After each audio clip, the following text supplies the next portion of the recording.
Yan. So ngayon, ulan ng ulan dito.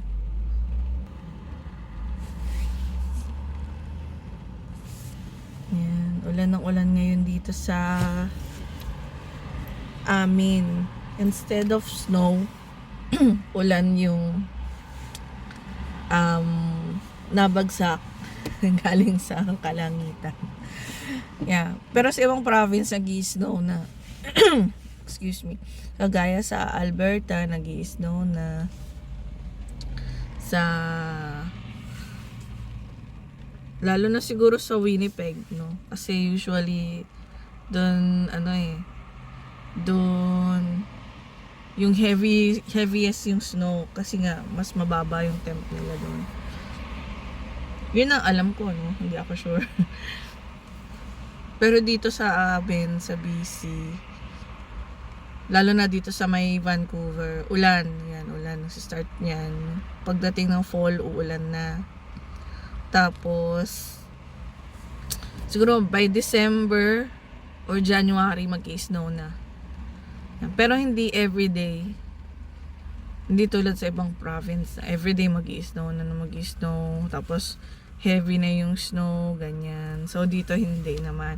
Magkahalong snow at ulan. Kasi mahirap din naman nag-i-snow. Lalo na pag nagda-drive. Doon napakahirap talaga, no?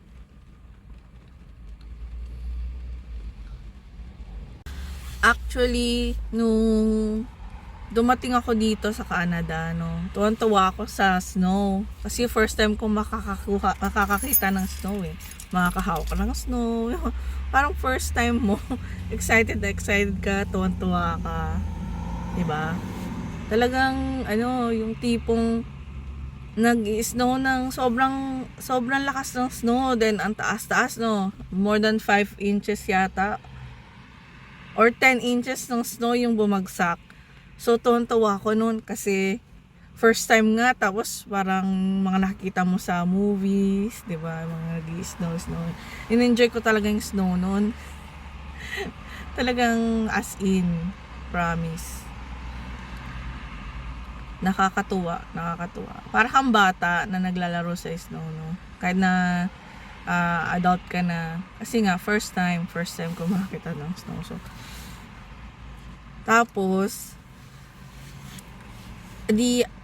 ang nangyari naman, nagkaroon naman ako ng, medyo, hindi ko na nagustuhan yung snow nung nag-start na ako mag-drive. So, nung nagda-drive na ako, doon na medyo, naku, bakit nang may snow na naman, ganyan. Kasi hindi mo alam kung paano ko uwi, lalo na before nag-work ako sa overnight, panggabi ako. So, sa gabi, pagpasok mo, wala pang snow, no? So, okay pa yung daan. Kung nag-snow man, na plow na nila, 'di ba? So, malinis na yung daan, di na madulas kasi nilagyan na rin ng asin. Nilalagyan kasi nila nung ice salt, 'di ba, para matunaw yung snow, hindi maging slippery yung daan. So, ngayon, kinabukasan, nag-snow nung gabi. Magdamag, nag-snow. Syempre, nasa trabaho ko.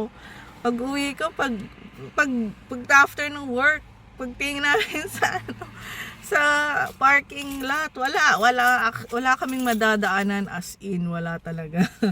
Sabi ko doon sa kasama ko, naku, paano tayo makakauwi niyan? Mag-aantay pa tayo ng may magpa-plow ng snow dito bago tayo makauwi. Tapos bukod pa sa daan, yung mga kotse namin natabunan ng snow, as in. Hindi lang 10 inches of snow or hindi lang 10 cm ng snow pala. So, sobrang taas. So, buti na lang, tinulungan kami nung mga pangumaga na ka-work. And then nagpala rin kami na nagpala. Hanggang sa, meron na kaming madadaanan. Yung space lang na madadaanan namin. Tapos, good thing din na may maagang dumating na magpa-plow. So, na-plow na yung daan. Doon lang sa may parking lot palabas ng workplace namin. Pero yung mismo mga highway, hindi pa lahat na plow. So, isa kong kasama na may problema siya kasi nga papasok ng townhouse nila is hindi agad napaplow kasi hindi yun yung main street, hindi yun yung highway talaga na mostly dinadaanan ng mga sasakyan. So, ang ginagawa nila, ang iniisip niya paano siya makakauwi. So, buti na lang, merong 4x4 yung pang-umaga naming ka-work, no, pang-umaga namin. So, hinatid siya. Kasi nga, di kakayanin ng kotse niya, titirik yung kotse niya pag ginamit niya kasi sobrang baba. So, maganda sa mga I mean, yung kaya heavy yung snow, no, maganda yung matataas sa sasakyan, yung mga 4x4, yung mga truck, yon. Kasi makakadaan sila sa snow, hindi sila hindi sila mas stranded sa daan, hindi titirik, kumbaga yung gulong nila is good enough para mag-drive sa snow. Lalo na pag hindi pa napaplow yung snow kasi nga mataas. So, hindi sila mai-stuck sa daan. So, buti na lang din, by that time natapos kaming mag-shovel nung sasakyan namin tsaka yung gilid para makapag-gawa nga ng way para makaalis kami doon sa space namin, sa parking space namin. Buti na lang may nag-plow na ng mga daan. So, konti lang yung sasakyan na nakakadaan pa. So, konti lang yung sasakyan na nakakadaan pa, as in, bilang na bilang mo lang sa kamay. So, kami, kagaya ko, nung umuwi ako, dahan-dahan talaga yung ano ko, kasi pag hindi ko dinahandahan, either dudulas yung kotse, or makadaan ako sa snow na malalim, hindi ako makaalis. So, dahan-dahan talaga. So, kung saan yung baga, may pattern ng kotse, yung may tracks ng kotse na nadaanan. So, ganun yung ginagawa ko. Doon ako dumadaan. So, dahan-dahan talaga ako pag habang nagdadrive ako. Tapos, ang pinaka-importante rin pala, no, bago pa mag-winter, dapat nakapagpalit na kayo ng snow tires. Kasi kapag ang gamit nyo pa rin is yung regular tires, yung hindi siya pang snow, at nag-snow ng heavily dito, hindi kayo makakaandar. Dudulas at dudulas kayo. Kahit na gaano kabagal, hindi kayo makakaano sa snow, hindi kayo makapag-drive sa snow kasi madulas talaga, as in, madulas talaga. Kahit na feeling nyo, kontrolado nyo na yung kotse, pero pag nag-drive kayo ng hindi snow tires ang gamit nyo, is, malaking problema. So, yun yung advice ko lang, no, bago pa mag-snow, magpapalit na kayo ng snow tires. Kasi, marami nang magpapapalit ng snow tires. So, mas maaga, mas maganda, 'di ba? Para hindi kayo makasama doon sa mga maraming tao na magpapapalit rin ng snow tires at the same time. Mahirap magpa-appointment. Kasi doon ako nagpapalit sa Costco kasi mas mura doon yung mga gulong.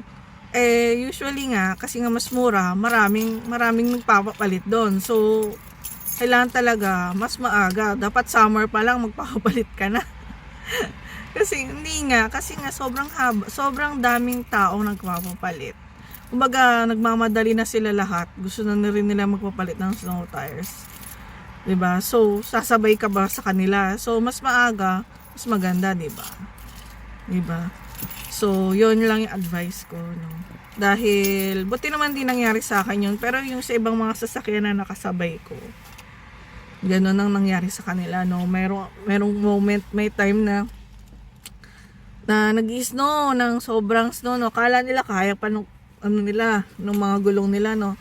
Makikita mo na lang sila, nag-i-slide sila sa highway. Tapos yung iba, tumatama na sa mga poste. Kasi nga, wala na silang control sa kotse kahit i-brake nila ng i-brake. Wala. Kasi lalo na pag pataas yung daan or pababa yung daan, wala ka lang doon. Wala nang traction yung gulong kasi hindi nga snow tire. Hindi siya made para sa snow. So, kahit anong brake, anong ikot ng manibela nila, no? talagang dadaos-dos pa rin sila pababa. Yeah, either paatras or paharap. So, yun talaga. Magpapalit na kayo ng snow tire before mag-winter. Yeah, especially sa mga province nga na lagi nag-i-snow. So, guys, pasok muna ako sa work. Pasok ulit. Dito sa Canada, work ka. Kailangan mag-work. Diba? Para makaipon ng pera, you know. Para matupad ang mga pangarap. Diba? Ganun talaga, kailangan mo paghirapan yung pangarap mo, diba? Goal yon. So, yung dream mo, yun yung magiging goal mo. 'Di ba? Para kasi pag dream, parang out of reach no. Pero doon naman nagsa-start talaga sa dream. 'Di ba? Tapos pag goal siya, ayan, nandiyan na. Alam mo na, step by step. Kumbaga, unti-unti.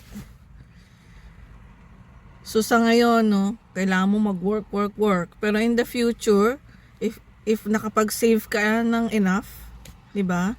Nabayaran mo lahat ng utang mo kung may utang ka, 'di ba? At nakapag-save ka para sa future mo at sa future ng family mo at ng mga mahal mo sa buhay, no? It's gonna be worth it. 'Yun ang sa tingin ko, no? Kaya ngayon yun yung iniisip ko. Pag minsan tinatamad ako pumasok sa trabaho, nasakit yung katawan ko, napapagod ako, ano. Yun ang iniisip ko na para sa future namin to, 'di ba, ng family ko. So, paano guys? Pasok muna ako sa work and then see you next time, okay? Bye! Ano, magbablog tayo. Tapos ano? Tara na, mother! Let's go!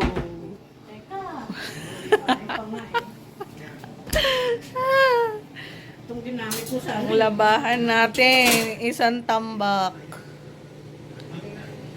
kasi nakadagdag yung bagong bilhin nyo. Ito yung sabon namin. Ay, hindi mo sinama sila yung Ito. ano. Maglalaba po kami. Ito po ang lalaban namin with mother.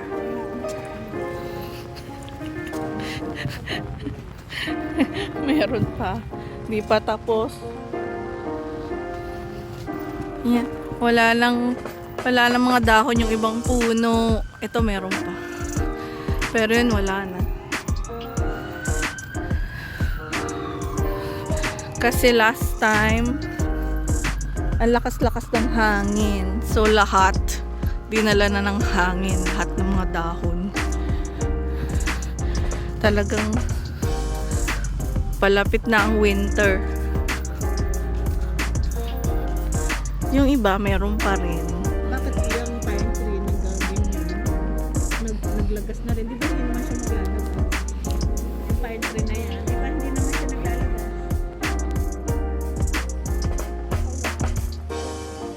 Where are you? Menu. May INW. Ayan, malapit na ako. Isang kotse na lang and then ako na. It's my turn. Sa wakas.